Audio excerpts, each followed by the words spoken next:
meu marido, me acusou sem ouvir a verdade. Agora vive com a culpa que o corrói por dentro.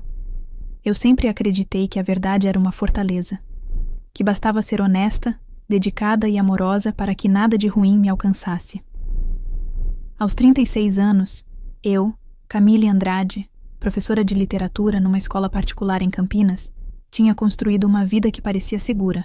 Meu marido Douglas era gerente comercial numa empresa de tecnologia. Tínhamos uma casa aconchegante no bairro Cambuí. E nossos amigos sempre diziam que éramos o casal perfeito. Mas a perfeição, eu descobriria da pior forma possível. É apenas uma ilusão bem ensaiada. Naquela quinta-feira de março, acordei com o sol entrando pela janela do quarto, iluminando os livros empilhados na minha mesinha de cabeceira. Douglas já tinha saído cedo para uma reunião. Marina, minha enteada de 17 anos, estava no andar de cima, ou pelo menos era o que eu imaginava. A presença dela na casa sempre foi como uma sombra. Você sabe que está ali, mas prefere não olhar diretamente. Desde que me casei com Douglas, há 9 anos, Marina me tratava com uma frieza cortante. No início, tentei conquistá-la com paciência. Levava-a ao cinema, perguntava sobre a escola, elogiava seus desenhos. Nada funcionava. Ela me olhava como se eu fosse uma intrusa, alguém que tinha roubado o lugar que pertencia à mãe dela, Silvana, e talvez, aos olhos de uma criança de 8 anos na época, eu realmente fosse. Mas eu nunca, jamais, levantei a mão para aquela menina. Foi por volta das 3 da tarde quando tudo desabou. Eu estava corrigindo redações na sala quando ouvi a porta da frente se abrir com violência. Douglas entrou como um furacão, o rosto vermelho, os olhos injetados de raiva. Atrás dele, Marina chorava de forma teatral, o cabelo desarrumado, uma marca vermelha no braço esquerdo. "O que você fez com a minha filha?" ele gritou, a voz ecoando pelas paredes. Levantei-me devagar, o coração acelerado, tentando entender o que estava acontecendo. "Do que você está falando, Douglas? Não finge que não sabe." Marina soluçou, apontando para mim com o dedo trêmulo. "Ela me bateu. Me empurrou contra a parede e me xingou." O chão pareceu desaparecer sob meus pés. "Isso é mentira." Minha voz saiu mais alta do que eu pretendia. "Eu nem estava em casa. Passei o dia inteiro na escola. Você sabe disso." Marina me ligou chorando. Camille, chorando. Douglas se aproximou. E pela primeira vez em 9 anos, senti medo dele. Ela me contou tudo. Como você a humilhou? Gritou com ela. Disse que ela era um peso na nossa vida. Eu nunca disse isso. Lágrimas ardiam nos meus olhos. "Douglas, por favor, me escuta. Eu não fiz nada disso." Mas ele não estava me ouvindo. Ele nunca me ouviu de verdade. "Sai da minha casa", ele disse, com uma frieza que me atravessou como uma lâmina. "Agora." "O quê?" sussurrei, incrédula. "Você me ouviu. Pega suas coisas e sai. Não quero você perto da minha filha. Não quero você perto de mim." Marina continuava chorando. Mas por um segundo, apenas um segundo, nossos olhares se cruzaram. E eu vi o brilho de vitória nos olhos dela. A satisfação escondida atrás das lágrimas falsas. Ela estava mentindo. E Douglas tinha escolhido acreditar nela. Subi as escadas como um autômato. Peguei uma mala e joguei dentro algumas roupas, documentos, o essencial. Meu celular vibrava sem parar. Mensagens de números desconhecidos, comentários maldosos nas redes sociais. A notícia já tinha se espalhado. Alguém tinha contado. Talvez a própria Marina, professora Ágrede enteada em Campinas. Mulher é expulsa de casa após violência doméstica. A narrativa estava pronta. E eu era a vilã. Quando desci, Douglas estava sentado no sofá, o rosto nas mãos. Marina tinha sumido. Nem sequer olhou para mim quando passei pela porta. Entrei no carro, as mãos tremendo tanto que mal conseguia segurar o volante. Dirigi sem destino por horas, até que o tanque quase vazio me obrigou a parar num posto na rodovia Dom Pedro. Foi ali, sentada no estacionamento vazio, que deixei as lágrimas finalmente caírem. Eu tinha perdido tudo: meu casamento, minha casa, minha reputação. E o pior, minha voz. Ninguém tinha me ouvido. Ninguém tinha me dado o benefício da dúvida. Liguei para a única pessoa em quem ainda podia confiar, minha tia Beatriz, que morava em Bragança Paulista. "Tia", minha voz estava quebrada. "Posso ficar uns dias com você?" Ela não hesitou. "Vem, minha filha, Vem pra casa. Enquanto dirigia pela estrada escura em direção ao interior, uma coisa ficou clara na minha mente. Eu não seria mais a mulher calada. Não seria mais a vítima silenciosa. Se a verdade era uma fortaleza, eu iria construí-la tijolo por tijolo. E quando terminasse, todos veriam quem realmente tinha mentido. A casa da tia Beatriz ficava numa rua tranquila de Bragança Paulista, cercada por jabuticabeiras e um jardim que ela cuidava com devoção. Quando cheguei naquela noite, exausta e despedaçada, ela me recebeu com um abraço apertado e nenhuma pergunta. Apenas me levou para o quarto de hóspedes, preparou um chá de camomila e disse: "Quando você estiver pronta para falar, eu estarei aqui." Levei 3 dias para conseguir sair da cama. Nos primeiros momentos, tudo o que eu fazia era chorar e rolar na cama, revivendo cada segundo daquela tarde maldita. A expressão de ódio no rosto de Douglas, as lágrimas falsas de Marina, a forma como fui expulsa da minha própria casa como se fosse uma criminosa. Meu celular não parava de vibrar com mensagens cruéis de pessoas que eu nem conhecia, julgando, condenando, destruindo o que restava da minha dignidade. Professora abusadora, mulher violenta. Que vergonha para a educação. A diretora da escola me ligou no segundo dia. Sua voz era fria, profissional, distante. "Camille, dadas as circunstâncias e a repercussão do caso, achamos melhor você tirar uma licença indefinida, até que as coisas se esclareçam." Tradução. Eu estava demitida, mas eu não fiz nada. Sussurrei, a voz embargada. "Você me conhece há 5 anos. Você sabe que eu nunca... Não posso me envolver, Camille. Tenho a reputação da instituição para proteger. Espero que você entenda." Ela desligou antes que eu pudesse responder. Foi nesse momento que algo dentro de mim começou a mudar. A tristeza, que antes me consumia inteira, começou a dar espaço para outra coisa.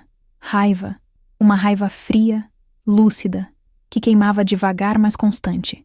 No quarto dia, levantei da cama, tomei um banho demorado e desci para a cozinha. Tia Beatriz estava fazendo pão caseiro, as mãos cobertas de farinha. "Preciso da sua ajuda", disse, sentando à mesa. Ela me olhou com aqueles olhos castanhos cheios de compreensão e assentiu. "Preciso provar minha inocência. Preciso descobrir por que Marina fez isso comigo." "Você acha que foi premeditado?" Tia Beatriz perguntou, secando as mãos num pano de prato. "Tenho certeza." Aquele olhar que ela me deu não era de uma menina assustada. Era de alguém que tinha conseguido exatamente o que queria. Passei os dias seguintes trancada no quarto, com meu notebook, investigando. Comecei a revisar cada interação que tive com Marina nos últimos meses, buscando pistas. Lembrei-me das vezes em que a peguei mexendo no meu celular, das conversas sussurradas que ela tinha ao telefone e interrompia quando eu entrava no cômodo, do jeito como ela sempre tentava criar situações onde eu parecesse a vilã diante do pai. Foi então que me lembrei de Júlia, minha melhor amiga e advogada. Hesitei antes de ligar. Seria a única pessoa do meu círculo social que eu ainda não tinha bloqueado. Será que ela também tinha me julgado? "Camille." A voz dela explodiu pelo telefone assim que atendeu. "Graça, menina. Eu estava desesperada tentando te encontrar. Ninguém sabia onde você estava." Comecei a chorar de alívio. Você acredita em mim?" "Claro que acredito. Te conheço há 10 anos, Camille. Eu sei que você é incapaz disso. E mais, já comecei a investigar por conta própria. Precisamos conversar, pessoalmente." 2 dias depois, Júlia apareceu na casa da tia Beatriz com uma pasta cheia de documentos e um laptop. Sentamos à mesa da cozinha e ela abriu o computador com uma expressão séria. "Consegui algumas informações através de um contato que trabalha com perícia digital." Ela começou. "Você se lembra daquela briga que Marina teve com a mãe há uns meses atrás? Aquela que Douglas te contou?" "Lembro. Ele disse que foi por causa de uma festa que Silvana não deixou ela ir." "Mentira." Júlia girou a tela para mim. "Consegui acesso às conversas entre Marina e Silvana. E o que tem aqui é perturbador, Camille." Comecei a ler as mensagens, e meu estômago embrulhou. "Mãe, eu odeio ela. Ela acha que pode substituir você. Filha, ela nunca vai ser sua mãe. O Douglas vai perceber isso uma hora. E se a gente fizer ele perceber mais rápido? O que você tem em mente?" Continuei rolando a tela, vendo a armação sendo construída mensagem por mensagem. Marina e Silvana planejando cada detalhe. A marca no braço que Marina faria sozinha. O momento certo para flagrar quando Douglas estivesse emocionalmente vulnerável. As pessoas certas para espalhar a história. Elas planejaram tudo, sussurrei, incrédula, durante semanas. Tem mais. Júlia puxou outro arquivo. Consegui as gravações das câmeras de segurança da sua rua. No horário em que Marina disse que você a agrediu, você estava visivelmente saindo da garagem para a escola. Há uma filmagem sua entrando no carro às 7h23 e só voltando às 15h47, minutos antes de Douglas chegar. As lágrimas voltaram, mas dessa vez não eram de dor. Eram de uma mistura estranha de alívio e fúria. Eu posso provar, murmurei. Posso provar que ela mentiu. Pode, e vai. Júlia segurou minha mão. Mas preciso que você me responda uma coisa. O que você quer fazer com isso? Quer apenas limpar seu nome? Ou quer justiça de verdade? Olhei para ela. E pela primeira vez em dias, me senti forte. Quero as duas coisas. Quero que todos saibam a verdade. E quero que elas paguem pelo que fizeram. Júlia sorriu. Então vamos à guerra. A preparação para a batalha legal levou 3 semanas intensas. Júlia trabalhou como uma máquina, reunindo cada prova, cada testemunha, cada detalhe que pudesse desmantelar a mentira de Marina. Eu, por minha vez, precisei aprender a conviver com a ansiedade que corroía meu estômago todas as manhãs. A espera era torturante, mas necessária. Durante esse tempo, continuei hospedada na casa da tia Beatriz. As manhãs eram dedicadas a ajudá-la no jardim, arrancar ervas daninhas, podar roseiras, regar as plantas. Era uma terapia silenciosa. Enquanto minhas mãos trabalhavam na terra, minha mente finalmente começava a se acalmar. À tarde, eu escrevia, página após página de um diário onde desabafava tudo. A dor, a raiva, o sentimento de traição. Foi nessas páginas que comecei a perceber um padrão que eu havia ignorado durante anos. Douglas nunca tinha me defendido, não apenas naquele dia fatídico, mas em inúmeras outras situações menores ao longo do casamento. Quando Marina me desrespeitava à mesa, ele pedia para eu entender que ela era apenas uma criança. Não. Quando Silvana me ligava aos berros acusando-me de tentar ser a mãe da filha dela, Douglas dizia que eu deveria ser mais compreensiva com a situação dela. Quando seus pais faziam comentários passivo-agressivos sobre minha profissão, "Ah, professora, que bonitinho, mas não ganha muitos, né?" Ele ria junto. Eu sempre fui a que cedia, a que compreendia, a que engolia os próprios sentimentos para manter a paz. E foi justamente essa minha disposição em ser invisível que permitiu que eles me apagassem completamente quando foi conveniente. "Você está diferente", observou tia Beatriz numa tarde, enquanto tomávamos café na varanda. Diferente como? Mais firme, mais presente, como se finalmente tivesse voltado a habitar o próprio corpo. Ela tinha razão. Pela primeira vez em anos, eu estava me reconhecendo no espelho. A reviravolta veio numa manhã chuvosa de abril. Júlia me ligou ofegante, a voz carregada de urgência e empolgação. "Camille, preciso que você venha a Campinas. Agora consegui algo grande." Dirigi sob a chuva fina, o coração disparado. No escritório de Júlia, ela me recebeu com um sorriso que eu não via há muito tempo. "Senta", ela disse, apontando para a cadeira em frente à mesa. "Você não vai acreditar no que aconteceu." Ela girou o laptop. Na tela, um vídeo pausado mostrava Marina sentada numa sala que eu reconheci imediatamente. Era a sala da casa de Silvana. Uma conhecida que trabalha com adolescentes em situação de risco me passou isso. Marina está frequentando um grupo de apoio para jovens com pais tóxicos. Júlia fez aspas com os dedos. E numa das sessões, ela... Bom, é melhor você ver. Ela deu play. Marina estava sentada num círculo de cadeiras. Outros adolescentes ao redor. A terapeuta do grupo fazia uma pergunta que eu não conseguia ouvir direito, mas a resposta de Marina ecoou clara como cristal. "Minha mãe me ensinou que às vezes você precisa fazer teatro para conseguir o que quer. Tipo, quando a gente queria que meu pai largasse a Camille, ela planejou tudo comigo. Foi até engraçado, sabe? Ver como foi fácil fazer ele acreditar. Meu sangue congelou." Outra adolescente perguntou, "Mas você não se sentiu mal?" Marina deu de ombros com uma frieza assustadora. "Por quê? Ela era um problema. Agora meu pai tá livre e a gente pode voltar a ser família de verdade." Júlia pausou o vídeo. A terapeuta do grupo já prestou depoimento formal. E tem mais. Ela disse que Silvana também apareceu numa sessão. o que é contra as regras, e reforçou a narrativa de que fizeram o certo. Camille, isso é confissão, é prova de má-fé, e com menor de idade envolvido, o processo vai ser ainda mais sério. Eu deveria estar sentindo alívio, mas tudo o que sentia era uma tristeza profunda. Marina era apenas uma menina, manipulada, moldada por uma mãe ressentida que a ensinou que mentir e destruir eram ferramentas aceitáveis. O que acontece agora? Perguntei, a voz embargada. Agora, entramos com ação por calúnia e difamação contra Douglas, e representação contra Marina e Silvana por denunciação caluniosa e injúria. Marina, por ser menor, vai responder com medidas socioeducativas e acompanhamento psicológico obrigatório. Silvana pode pegar até 3 anos. E Douglas? Júlia me olhou com uma expressão séria. Douglas vai ter que encarar publicamente o que fez com você. Vai ter que admitir que destruiu a vida da esposa sem ao menos escutar a versão dela. E acredite, isso vai doer nele mais do que qualquer processo judicial. Respirei fundo. Então vamos em frente. Nos dias seguintes, Júlia protocolou todos os processos. A notícia se espalhou rapidamente. A mesma internet que me condenou sem provas agora explodia com a reviravolta. Jornais locais começaram a cobrir o caso. Professora inocentada. Enteada confessa armação em vídeo.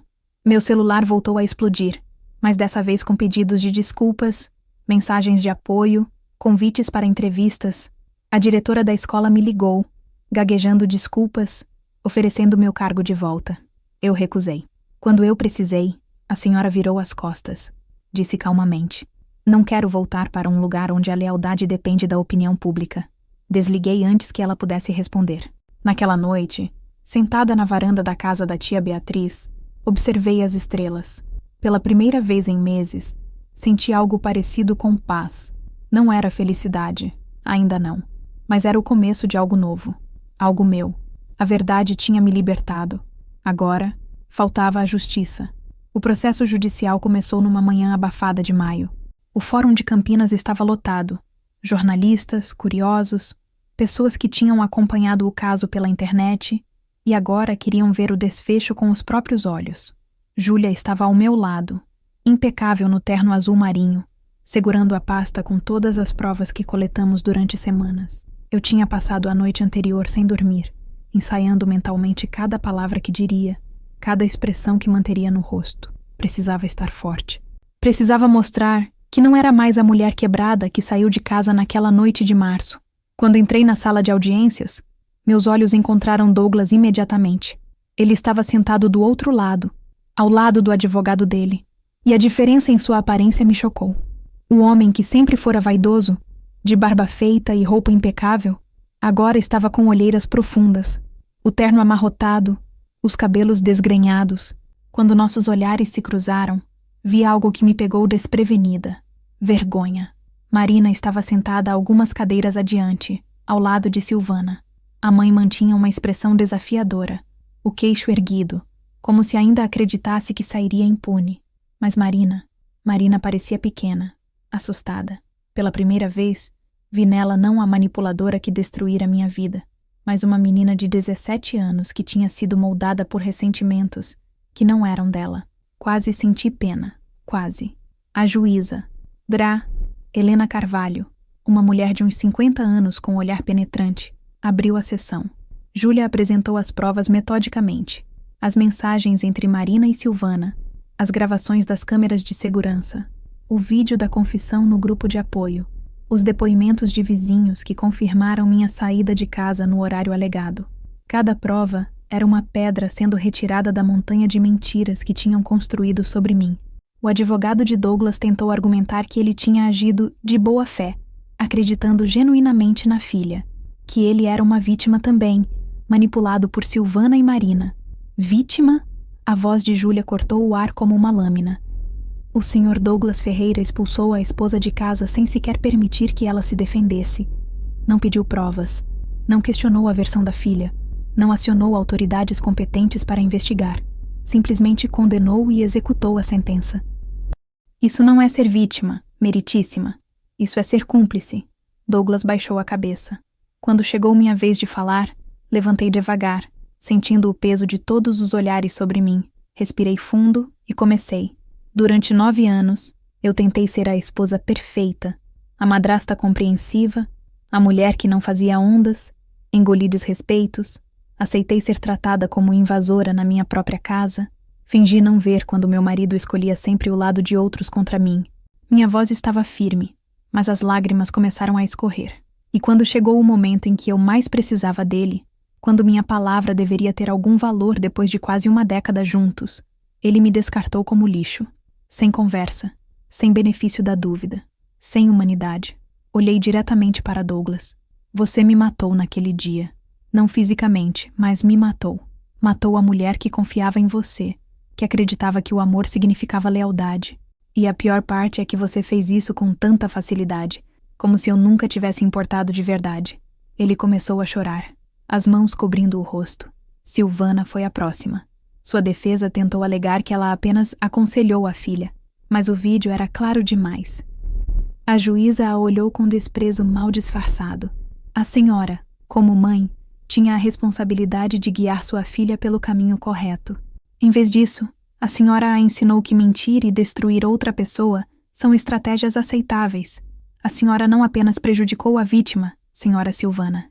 A senhora prejudicou sua própria filha, plantando valores deturpados que ela carregará para o resto da vida. Marina foi chamada para depor. A menina estava tremendo, a voz baixa e instável. A juíza foi gentil, mas firme. Marina, você entende a gravidade do que fez? Você não apenas mentiu. Você destruiu a reputação, o emprego e a vida de uma pessoa inocente.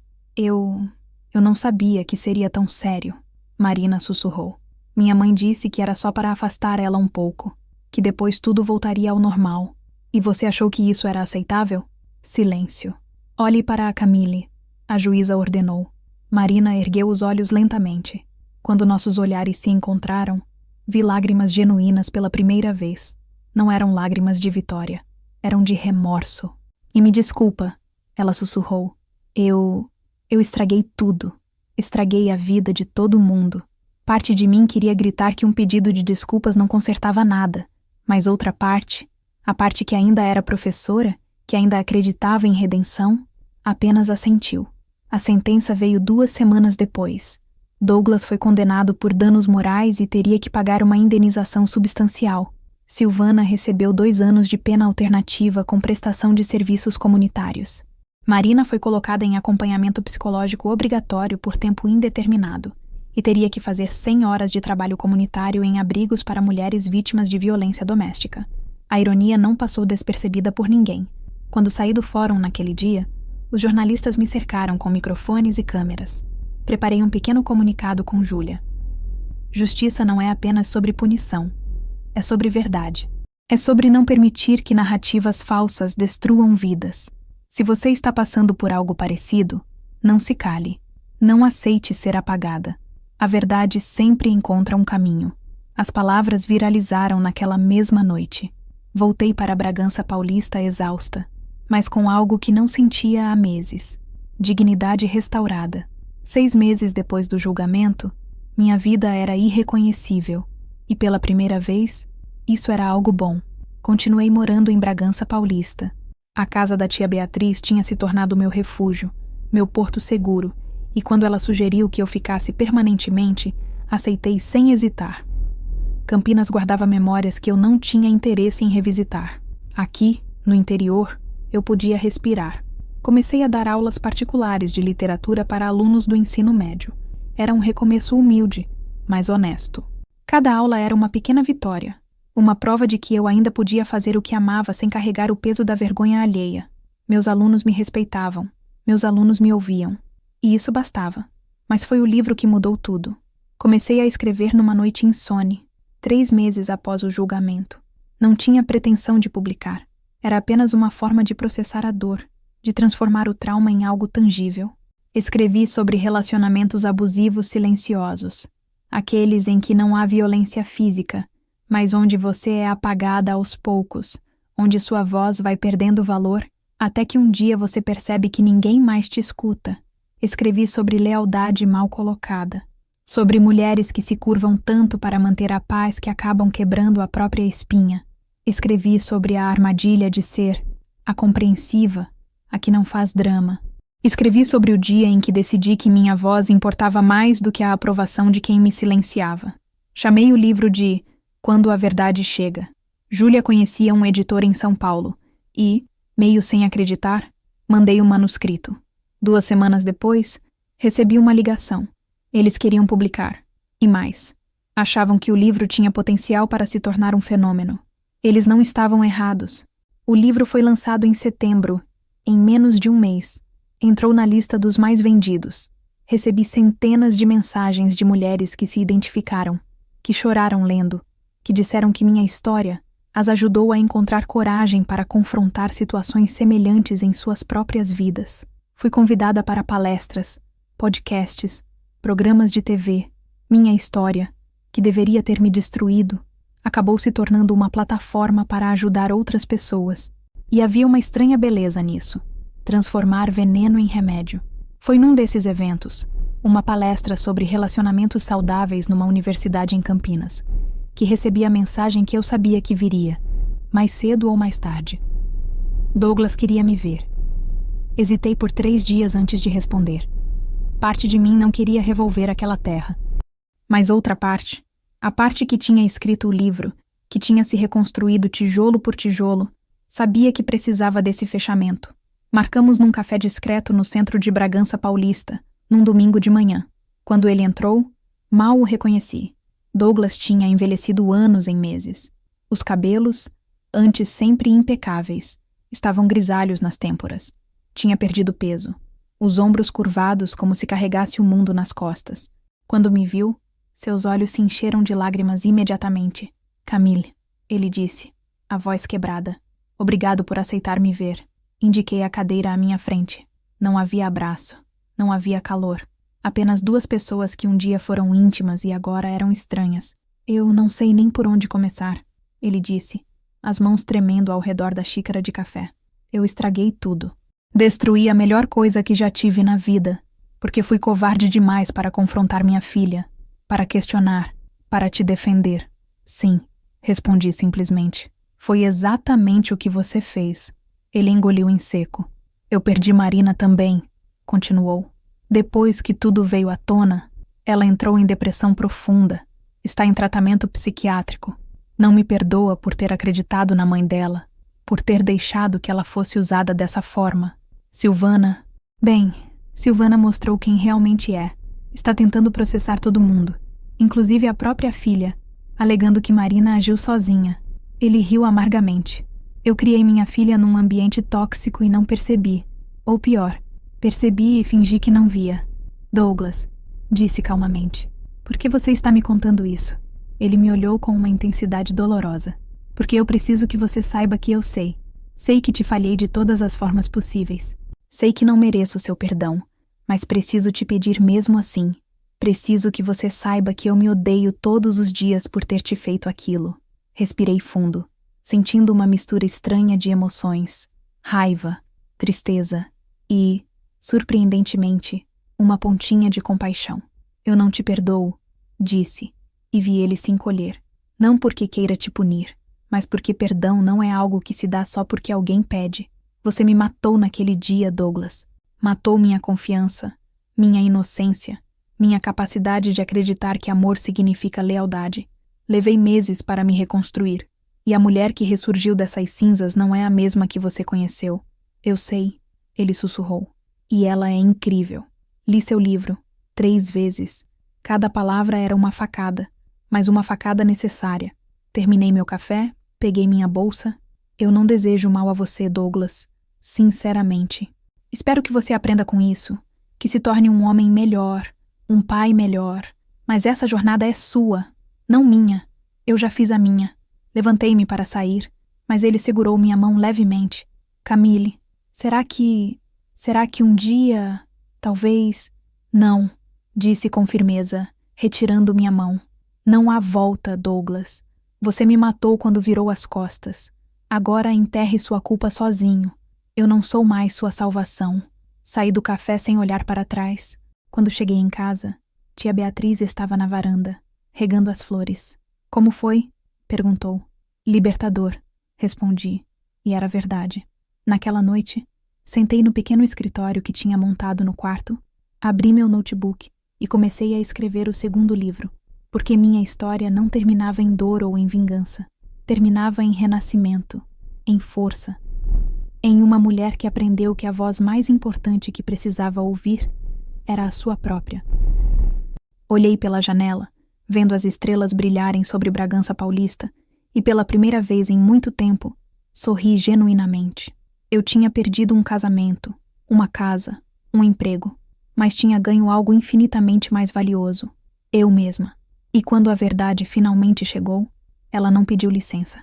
Ela explodiu portas, iluminou cantos escuros e me libertou de uma prisão que eu nem sabia que habitava. Fim. Obrigada por assistir até o final. Você gostou da história? Deixe um comentário. Quero saber o que você achou. Não se esqueça de deixar seu like e se inscrever agora para receber mais relatos emocionantes que você não vai querer perder. Ative o sino para ser notificado sempre que um novo vídeo for lançado. Vejo você na próxima história. Muito obrigada.